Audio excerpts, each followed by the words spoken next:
Hello, yun mga kaibigan, tingnan nyo yung nangyari dito sa isang kasama natin, isang rider or gumagamit siya ng Suzuki Raider na 150. Ito na bali yung kanyang swing arms. O, tingnan mo naman, likong-liko. Tagilid na tagilid yung kanyang swing arms. So, ito natin tropang babata. Sino ba yung babata? Sila? Ayan o, tingnan nyo. Baling-bali yung kanyang swing arms. Check natin mabuti kung bakit at ano nangyari. Sabi nga niya, pagbaba niya doon sa may hams dito sa may bigla na lang naputol yung kanyang swing arms at buti na lang din hindi sila na-aksidente na kanyang back ride. Tingnan mo naman, talaga naman makikita ninyo na yung swing arms niya ay naputol dito sa part na to. Ayan.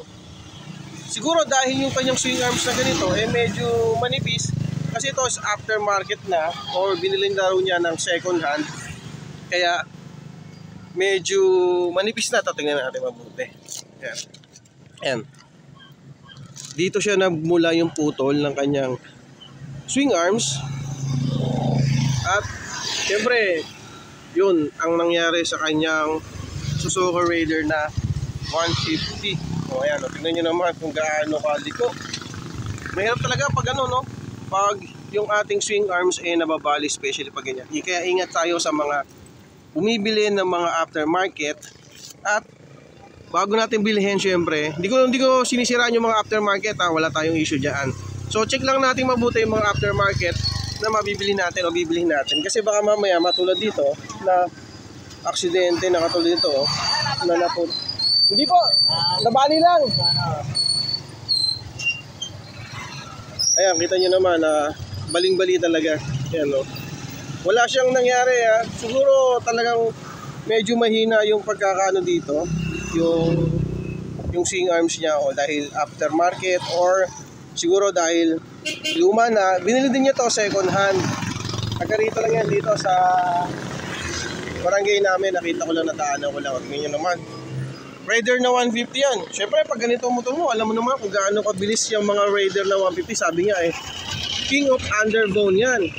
Paano kung nasa mabilis kang takbo tapos biglang mababali yung swing arms mo na tulad nito, medyo tingin ko mayroon tayong palalagyan kung sakaling sa along the highway o yung medyo mabilis yung takbo natin, mababali yung ganyan, diba?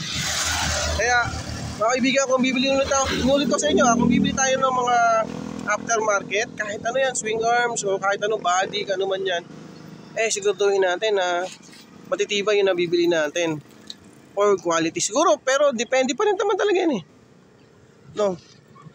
Tingin ko nagkaroon na to ng lamat before, at sa nakita ko lang din sa mga siguro baka humina dito yung ganitong klase, hindi kasi solid yung kanyang pinaka frame o yung swing arms, kaya siguro naputol dun sa part. Ayun yun, sa part na yun, naputol. Kita nyo naman Ayan mga kaibigan, gusto ko lang pakita sa inyo at i-aware yung mga ibang kasama natin, mga ibang rider natin, mga rider, na meron palang nangyari. Ngayon lang ako nakakita ng ganito, kaya tumigil ako, tinanong ko yung si kuya or si rider kung ano nangyari sa kanya. Ngayon lang tayo nakakita ng ganitong klaseng ganito na putulan ng swing arms. Okay, so yun lang, maraming salamat Nakita nyo naman yung kanyang Raider ay naputol yung kanyang swing arms. Ayan, tingnan natin maraming salamat. Ingat po tayo mga kasama nating rider. Thank you.